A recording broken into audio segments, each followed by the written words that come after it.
La mesa es una mesa multidisciplinar, como no podía ser de otra manera, abordando un tema de dolor y más en el dolor pélvico crónico. Entonces van a participar diferentes personas con diferentes perfiles que tienen representación en cuanto a diferentes sociedades. Voy a presentar de derecha a izquierda. Ella es Elena López. Está bien, ¿no? Digo, a ver si he dicho mal el apellido. Es uróloga, una de las pocas mujeres urólogas, la primera presidenta de la Sociedad de Urología Gallega, y nos va a hablar desde el punto de vista del urólogo qué le ocurre en su día a día con este tipo de personas que padecen dolor crónico pélvico. El siguiente es José Luis Duval. Él es ginecólogo, fue jefe de la unidad de ginecología, del servicio de ginecología del CHOU y además expresidente de la Sociedad de Contracepción. Siguiendo hacia mi derecha está Karina Escobar. Ella es presidenta de la Plataforma de Organizaciones de Pacientes y nos va a dar un poco el punto de vista de los pacientes, de cómo tienen este circuito dentro de si hay algo crónico y desde luego incapacitante es el dolor, y el dolor pélvico es muy incapacitante en todas las esferas de la vida, como hemos visto antes, y ella nos va a dar el punto de vista de los pacientes y de las asociaciones, de qué podemos hacer desde este punto de vista. Y el último es Alfonso Carregal. Alfonso Carregal es anestesiólogo, lleva la unidad del dolor de Vigo y además es músico. Si hace falta nos puede cantar algo. Es un rockero fantástico y nos suele amenizar todas las reuniones de la SED. Es un gustazo también contar con él. Y con esto pues vamos a hacer una mesa en la que cada uno va a hablar durante solamente 10-15 minutos contando lo que les pasa en el día a día, y después vamos a subir todos para debatir, no solamente los que estemos arriba, sino debatir como antes entre todos. Así que nada, empezamos si quieres por Elena. Vale, vamos a ir en la misma orden, así no tenemos dudas. Vamos a bajar, Gus, igual hay que bajar un poquito que nos... Bueno, buenos días a todos. Para mí es un honor esta invitación. En la mayor parte de España a lo mejor es posible, pero en Galicia hasta el momento actual no hay una unidad multidisciplinar donde los urólogos participemos en el tratamiento del dolor pélvico crónico. Después debatiremos cómo podemos hacer para que esto mejore, pero quería daros la visión que tiene el urólogo cuando recibe a un hombre con dolor pélvico crónico. Y es que el médico generalista, cuando un paciente va a su consulta con dolor en órganos relacionados con el aparato urinario, lo va a mandar de inicio al urólogo para que lo evalúe.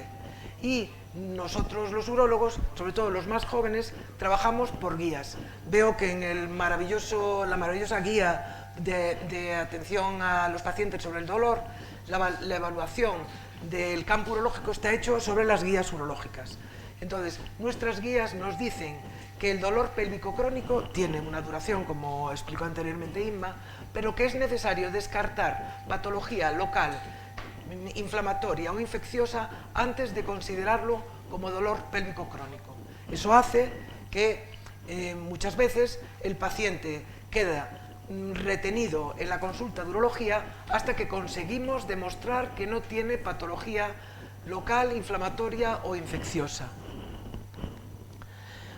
Tenemos, por tanto, que descartar la existencia de infecciones bacterianas, agudas o crónicas, cáncer en los órganos que nosotros nos compete, patologías inducidas por drogas y enfermedades anatómicas o funcionales del suelo pélvico, al igual que enfermedades neurogénicas.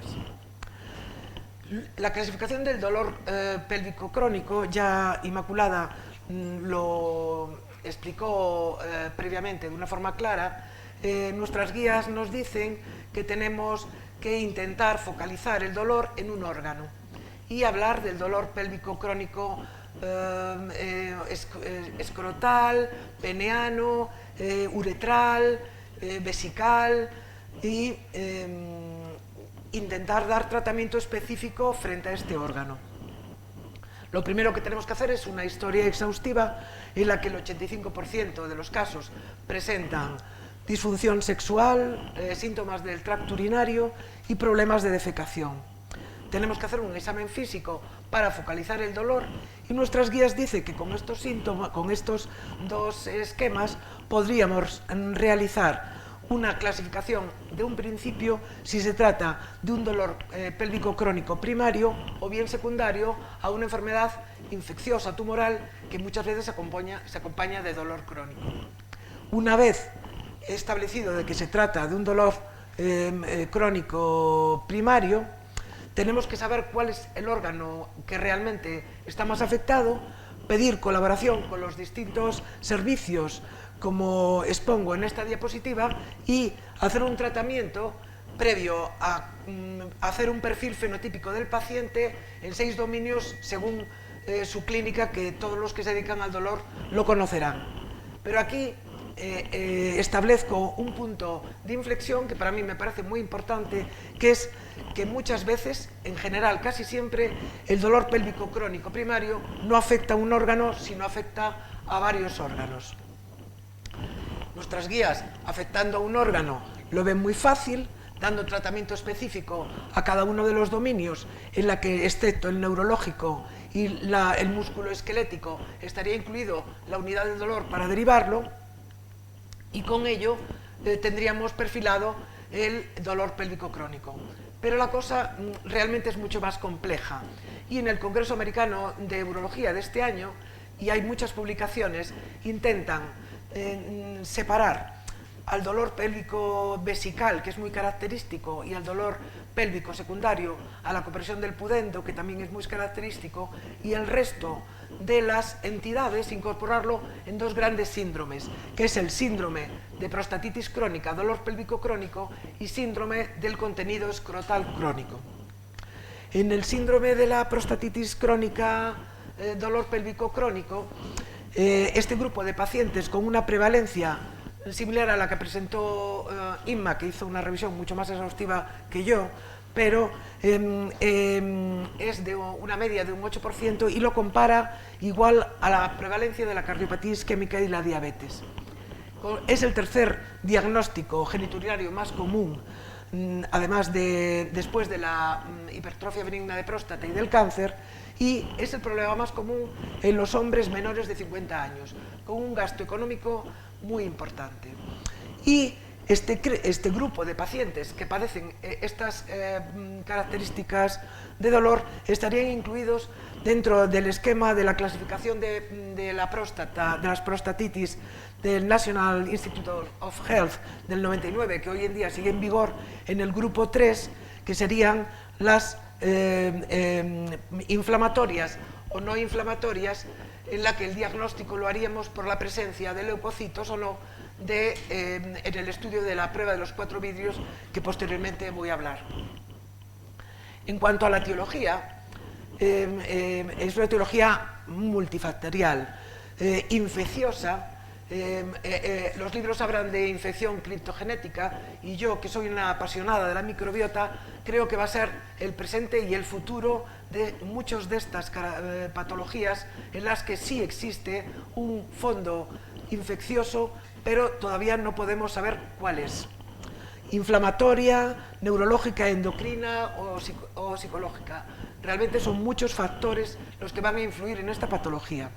Nuestras guías nos dicen que valoremos la historia clínica en relación a los síntomas utilizando un cuestionario de síntomas que, por ejemplo, nosotros utilizamos el IPSS, que es el que más frecuentemente utilizamos en la próstata, y supongo que los que se dedican al dolor utilizarán el del National Health Institute o el U-Point, que es el que en el momento actual está más en boga, en la que van a clasificar los distintos síntomas según su impacto, y sobre todo van a potenciar el dolor, porque el dolor es lo más importante, al igual que su focalización. En la exploración física nos dicen que tenemos que hacer un tacto rectal, porque hay que descartar patologías asociadas, coloproctológicas o urológicas, y además podemos focalizar el dolor. Como pruebas de laboratorios es princes hacer un diagnóstico de infección, por tanto tenemos que utilizar el test de Stamey, la prueba de los 4 bases, que hoy en día quieren reducirlo a 2, que lo veo muy difícil, porque para reducirlo a 2 el urólogo tendría que hacer un masaje prostático, recoger primero la orina y después, y no creo que en ninguna unidad esto vaya a llevarse a cabo. El PSA, como detector del cáncer de próstata, y pruebas complementarias. La mayoría de nosotros hacemos una flujometría y una ecografía para hacer un diagnóstico un poco más preciso de la fuerza de sus síntomas. En cuanto a la urodinamia, en las unidades funcionales donde está incluida la urodinamia y estos pacientes van a ser vistos, en muchas ocasiones sí se hace una urodinamia, aunque no es mandatoria, en la que siempre vemos un aumento de presión de cierre y un flujo bajo en la mayoría de los pacientes. Tratamiento. No voy a hablar de tratamiento porque ya lo hablé previamente, pero sí nuestras guías nos dicen que es fundamental dos recomendaciones de grado fuerte, que es pregunte a los pacientes cuál es la causa de su dolor y qué síntomas tiene, para permitir la oportunidad de que el paciente se tranquilice y nosotros le informemos. Y por otra parte, evaluar el malestar psicológico del paciente en relación a su dolor. Como conclusiones similares a las que puso Inma previamente, no voy a repetirlas, lo único decir que para nosotros la gravedad y la frecuencia del dolor son más importantes que la localización o el tipo de las mismas. Otra de las el gran grupo sindrómico donde se incluyen el resto de los pacientes sería el dolor crónico de contenido escrotal, porque los urólogos recibimos no solo el dolor de inicio del escroto, sino también las consecuencias de cirugías previas de otros especialistas que en lugar de mandar la unidad del dolor van a pasar primero por urología para ser evaluados de que no tengan ninguna patología orgánica. Y es que este dolor hace que se presenten a múltiples visitas, hasta 4 o 5 especialistas, y muchas veces crea ansiedad en el paciente y en el urólogo, de tal manera que nosotros decimos que no hay mejor segunda opinión que cuando el paciente pide otra revisión y otra valoración por otro urólogo. Porque existen numerosas estructuras anatómicas que pueden tener patología en la que nosotros, si las hay, debemos de operarlas a pesar de que muchas veces no consigamos reducir el dolor. Casi el 50% de las causas son idiopáticas, neuropáticas y de estructuras externas, en la que quiero destacar la fibrosis perineural que aparecen en los operados de hernia por la lesión neuropática de los axones de las terminaciones nerviosas que se cortan cuando se hace la cirugía de la hernia inguinal. El diagnóstico es muy similar al diagnóstico que hicimos en el caso anterior en cuanto a las caracterizaciones, historias clínicas. La exploración también debe ser muy focalizada a la zona, y en cuanto a las pruebas complementarias es mandatorio realizar una ecografía escrotal y un sedimento y un cultivo de orina, porque como os decía al principio, nosotros tenemos que descartar una existencia de una patología orgánica. Y en caso de que el sedimento y el cultivo fuesen patológicos, tendríamos que ahondar en el estudio para llegar a un diagnóstico. Parte del diagnóstico de este tipo de sindrómico constituye el bloqueo del cordón, que nosotros lo hacemos en la consulta, y es realmente un factor predictivo de la respuesta de denervación, porque los urólogos, supongo que los ginecólogos, cada vez más nos gusta operar una serie de pacientes que están incluidos dentro de los enfermos que tienen dolor, como es la neuralgia del pudendo y como es la orquialgia idiopática secundaria a lesiones neuropáticas. Y es que un factor predictivo para que respondan a la cirugía sería la respuesta a la denervación del bloqueo del cordón, pero está claro de que esta maniobra, que puede ser predictiva, mejora a las 2 semanas, pero después, ¿qué es lo que ocurre? Y volviendo a un algoritmo en la que nos dice que tenemos que hacer, vemos que debemos de tratar médicamente, desde luego evitar los opiáceos 100%, nos lo repiten una y otra vez, y en algunas ocasiones hacer cirugía, como la microdenervación, que en este momento está en boga con el Da Vinci. En España no, porque tenemos muy pocos Da Vincis, muy limitados al tema oncológico, pero si leéis las publicaciones americanas, se encuentran 700, en algunas publicaciones, 700 casos de microdenervación del cordón, con unos resultados aparentemente positivos a los 3 años. No sé lo que va a pasar dentro de 4 o 5 años, pero esto es lo que hay en el campo urológico. Y finalizo con lo que nos dicen las guías, que creo que es mi idea, que es que haya un abordaje multidisciplinar, que todos aquellos que se incluyan en el dolor deben de conocer las causas periféricas y centrales del dolor, que hay que evaluarlo temprano para evitar que se reproduzca, que produzca una importante carga en la calidad de vida del paciente, que se evalúen todas las cuestiones que hemos repetido una y otra vez y por fin que hagamos relaciones con nuestros colegas para poder gestionar de forma integral el síndrome del dolor pélvico crónico en un entorno múltiple. Y con esto termino.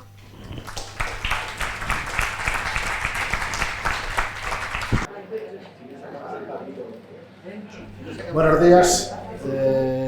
Gracias a Luz y a la Sociedad Española del Dolor por invitarme. Yo me voy a salir un poco de la clínica porque en los últimos 20 años, como jefe de servicio, me dediqué a gestionar procesos de salud, planes de salud para la comunidad, planes de diagnósticos para poner en práctica dentro de la comunidad, y entonces viví lo que es la dificultad de los trabajos multidisciplinares, ¿no?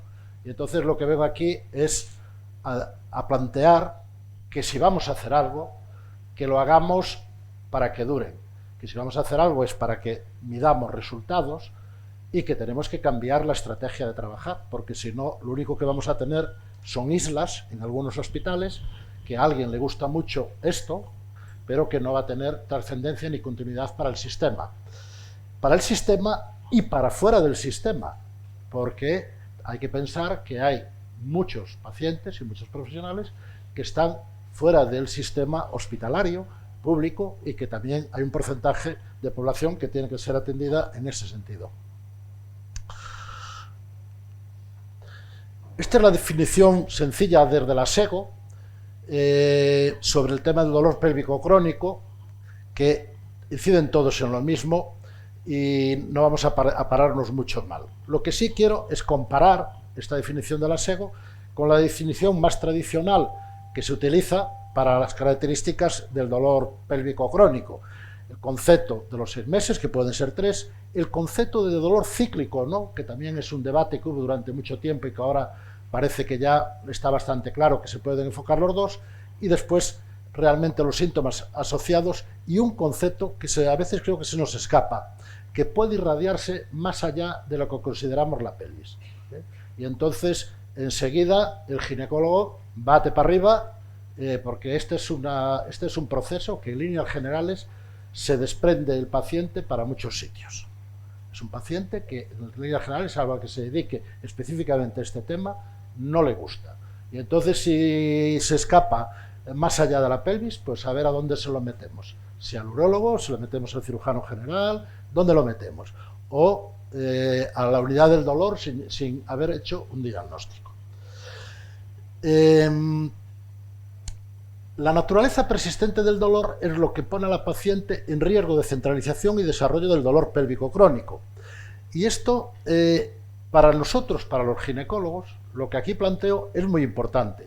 Cuando hay un dolor con sensibilización central, acaba afectando al individuo en su totalidad física y emocional, y se nos escapa.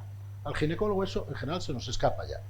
Si el dolor sale de aquí arriba y empieza a afectar a la esfera emocional, estamos perdidos.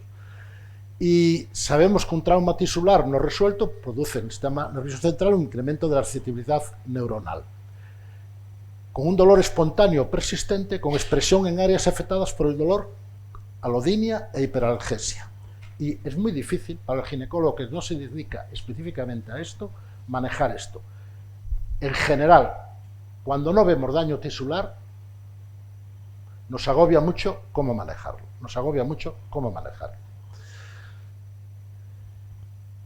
El dolor se puede presentar, desde mi punto de vista, asociado a una enfermedad específica.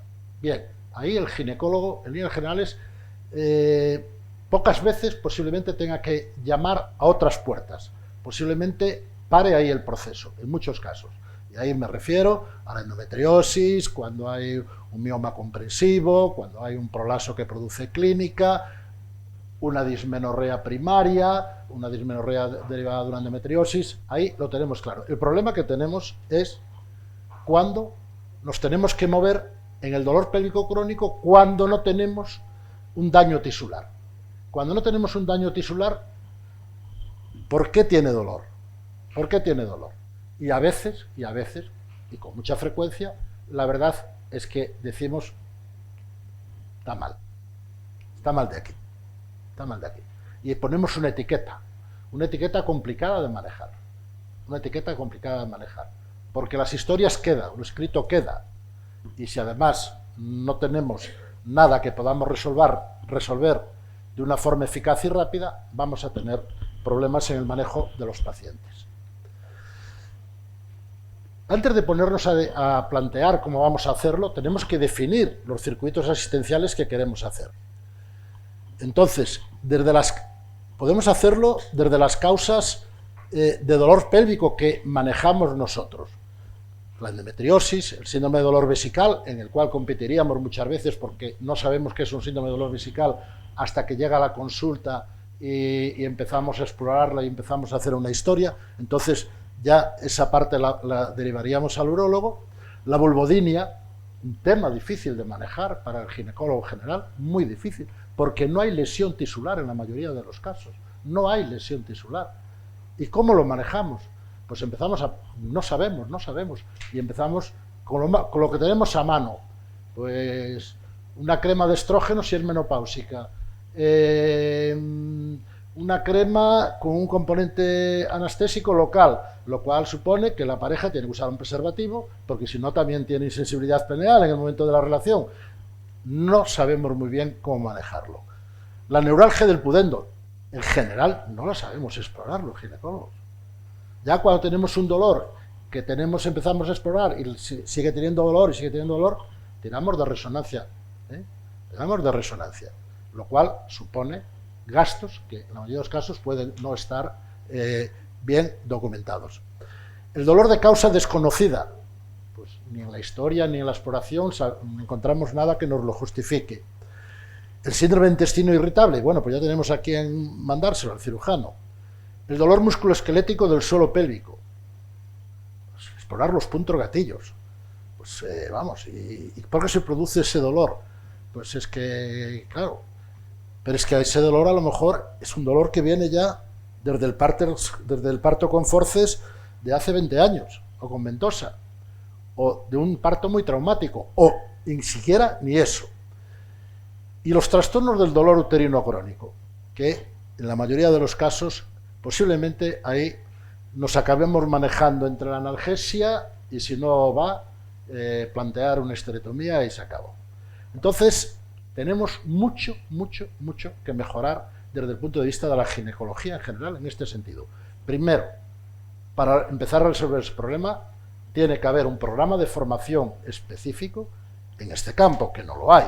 Nuestra sociedad acaba de sacar por primera vez en el año 21 algo relacionado con este tema. Muy poco.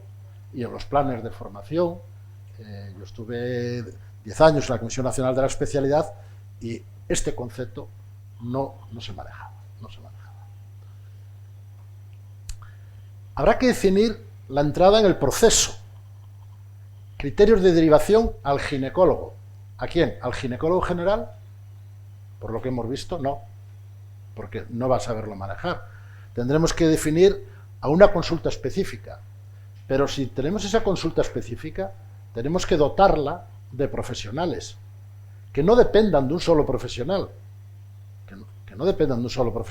que mañana se canse y se va, que mañana se va un mes de vacaciones, que mañana la consulta de endometriosis, yo digo, pero es un proceso que tenemos muy organizado.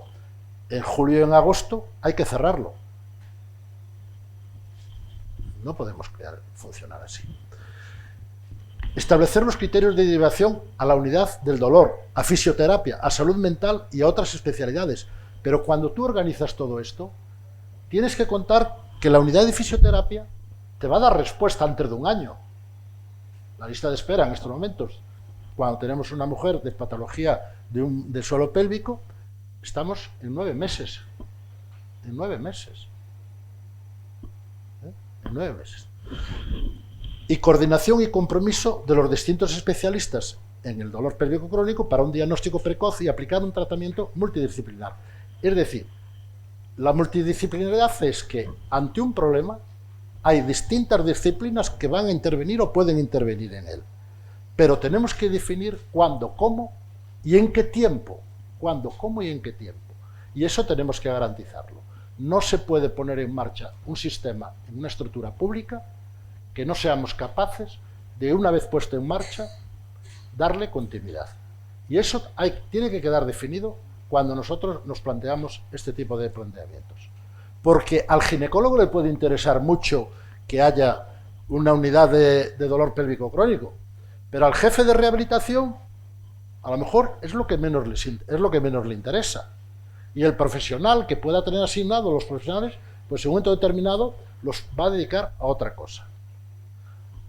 Al urólogo, al servicio de urología, pues esto le puede interesar más o menos. Por tanto, no es que a mí como ginecólogo me interesa.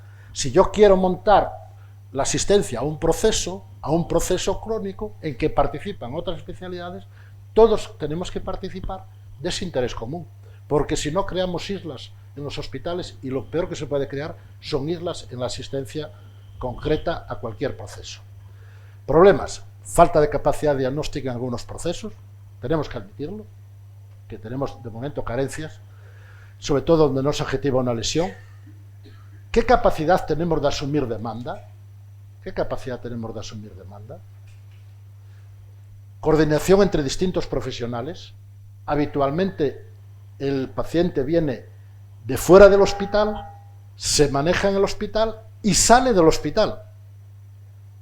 Y tenemos que tener eso perfectamente coordinado. Porque al final también tenemos que darle el alta. No hay ningún paciente, ningún proceso que de por vida entre en el hospital y ya no salga más del hospital. Porque el hospital reborda por todas partes. Tenemos que plantearnos otra forma de hacer las cosas. Pero es muy difícil, porque tenemos un modelo vertical, fraccionado y compartimentado. Si os dais cuenta, pensarlo bien. Los hospitales, la idea del hospital se creó a finales del 19 para trabajar durante todo el 20 y estamos en el 21 y seguimos con la misma idea. Servicios independientes, se trabaja por especialidades diferentes, no se trabajan por procesos multidisciplinares, por procesos complejos, ¿no? Entonces, es muy difícil poner algo en funcionamiento que funcione. No hay continuidad asistencial. Y el modelo, además, que es lo más grave, no satisface al usuario ni al profesional. Entonces tenemos un problema. Solo tenemos un ego personal nuestro. ¡Qué bien lo hice! Ahora los otros lo han hecho mal, pero yo qué bien lo hice. Bien. Y es caro. Entonces siempre dicen, no, si es muy barato. En España se da mucho con muy barato. No, la realidad es que es caro. Caro como muchos otros sistemas. Y hay que cambiar la organización.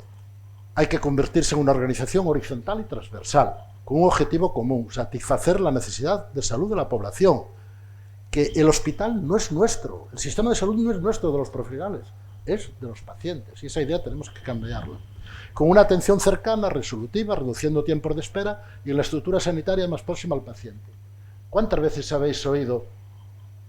Yo le he pedido, ¿por qué le pides esto si sabes que te van a dar vez para dentro de 6 o 8 meses y te va a aportar muy poco?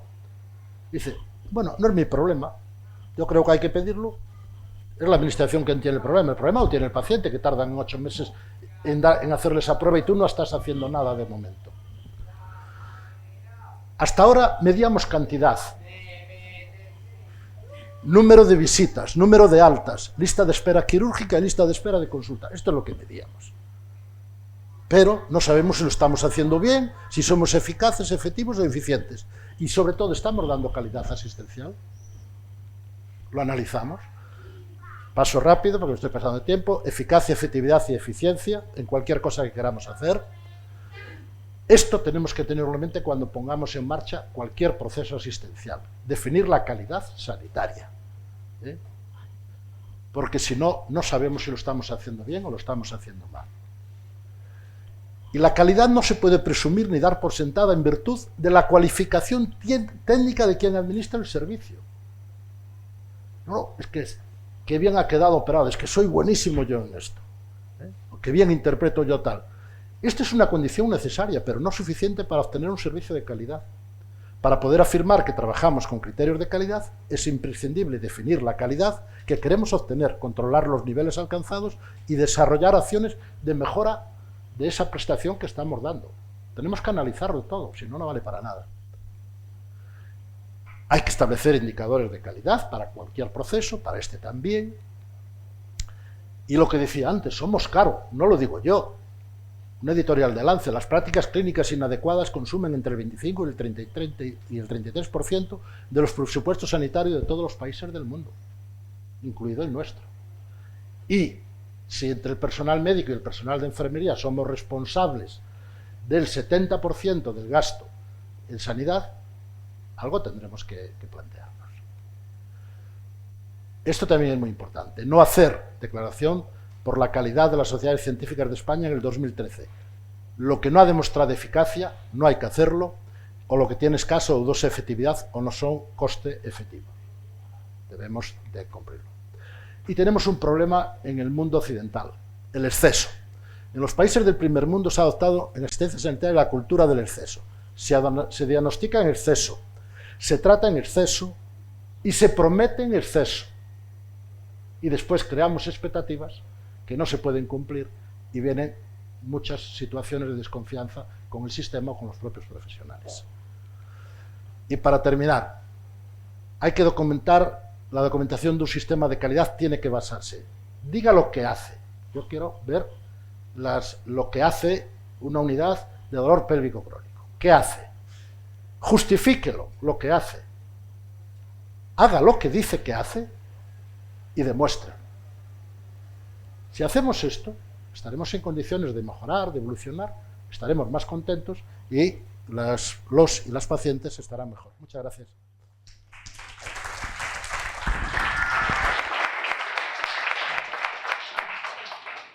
Vale, bien, gracias Luz, gracias a la SER, gracias a todos vosotros por haberme invitado, es un placer y bueno, esto es un título muy genérico, cuando me lleve 9 minutos me cortas, por fin. Simplemente, ¿por qué esto de aquí? Bien, es una cuestión de género, no lo sé, esto es masculino o femenino, son los Who. Los Who son rock and roll, como decías tú, solamente los viejos rockeros nos dedicamos a esto, fíjate la sala, es curioso, ¿no? Después de lo que dijo Inmaculada, sexo con preservativo duele, las drogas, es decir, la cerveza duele, ¿qué nos queda? El rock and roll, que es ejercicio y movimiento. Dicho este chiste, vamos para adelante. Vale, muy bien, creo que aquí ya se ha hablado bastante, ¿no? Lo que más me importa es saber diferenciar entre cuando hay una causa conocida y cuando no la hay, ¿no? Y realmente creo que estamos aquí todos para discutir de cuando no encontramos algo, básicamente, ¿no? Pero, ojo, señores, tenemos mecanismos biológicos. Esto es un continuo, como lo vamos a ver en otra diapositiva, ¿no? Bien, simplemente recordar que el dolor crónico, el dolor pélvico crónico tiene todas estas implicaciones, no me paro porque ya se ha hablado bastante de ellas, pero sí hay que tenerlas muy claras, ¿no? Y creo que va a ser objeto de discusión, de hecho ya se habló algo sobre la psicología y la psiquiatría, etcétera, etcétera. Bien, a mí me gusta esta diapositiva, ¿por qué? Porque creo que se engloba todo el proceso nociceptivo en un individuo, ¿no?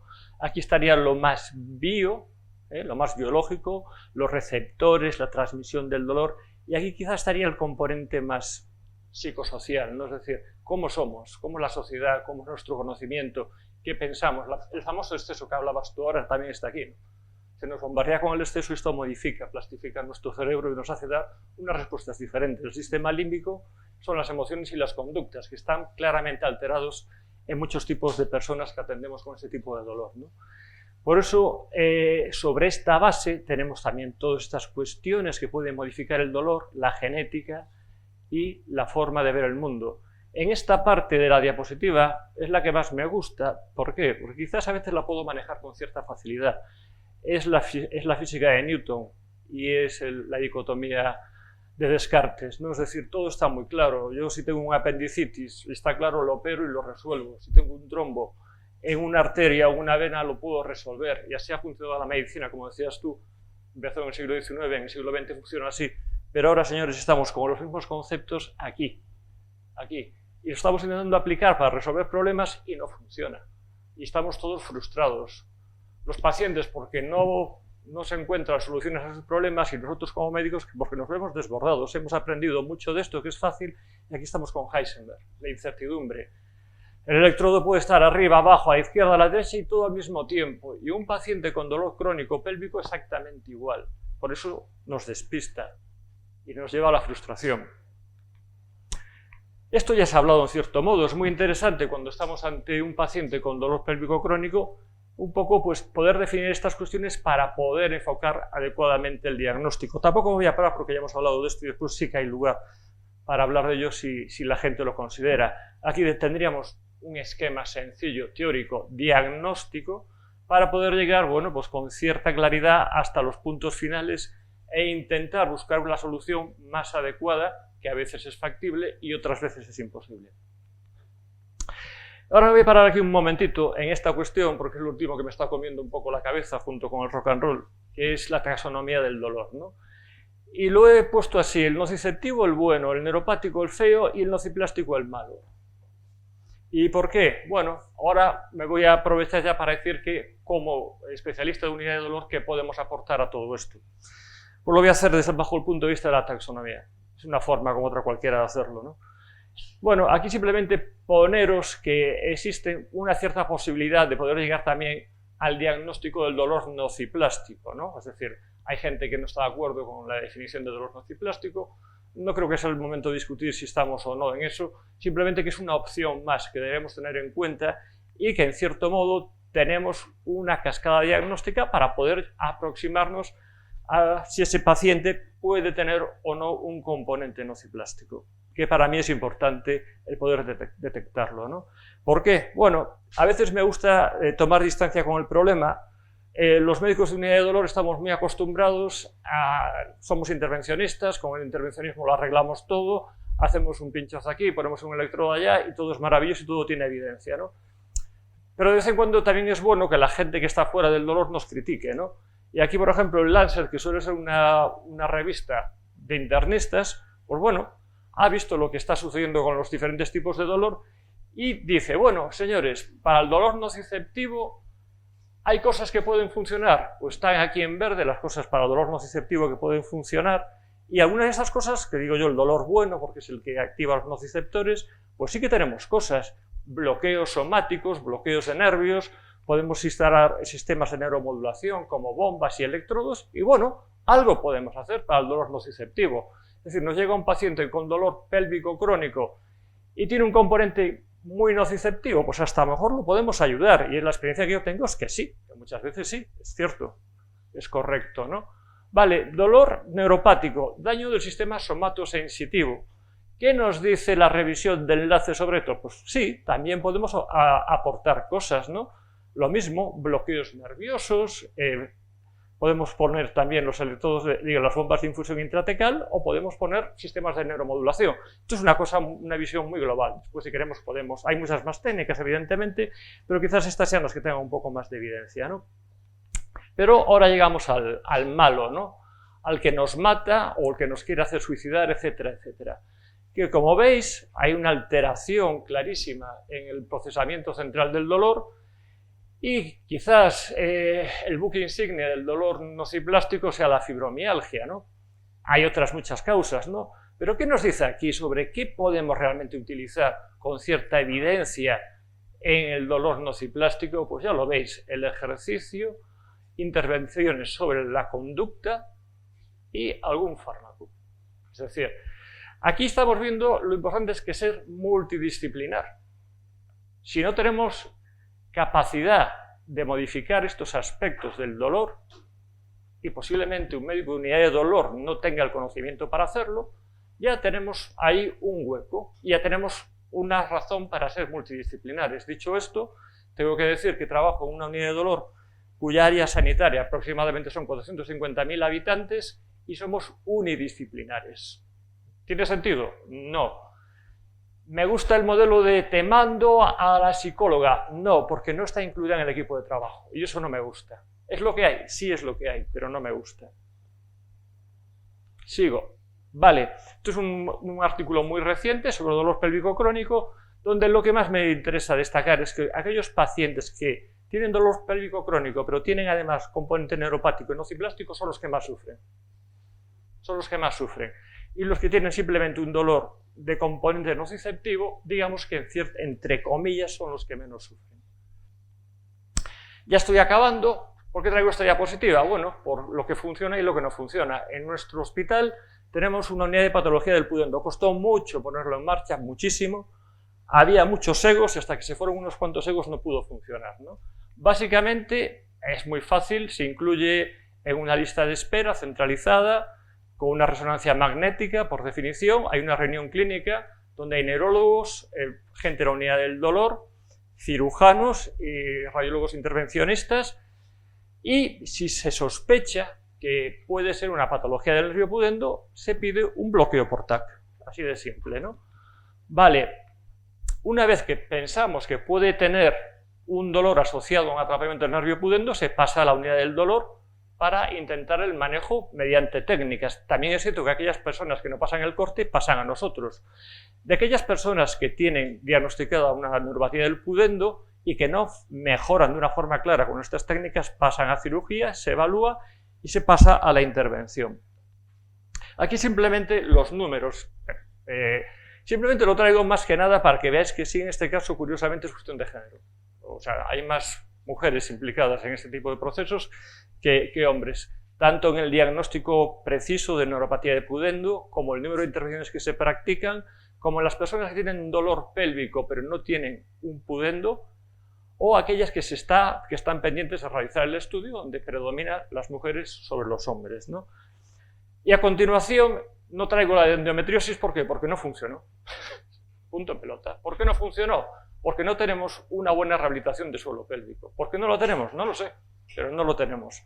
Y ahí tenemos otra laguna. No tenemos psicólogos, no tenemos rehabilitación de suelo pélvico, o por lo menos bien integrada o funcional. Y ya veis que esta es la última diapositiva, y como buen gallego, cuando me preguntéis os diré quizás, quizás, quizás y poco más, y para todo lo demás a ChatGPT, que es más inteligente que yo. Muchas gracias.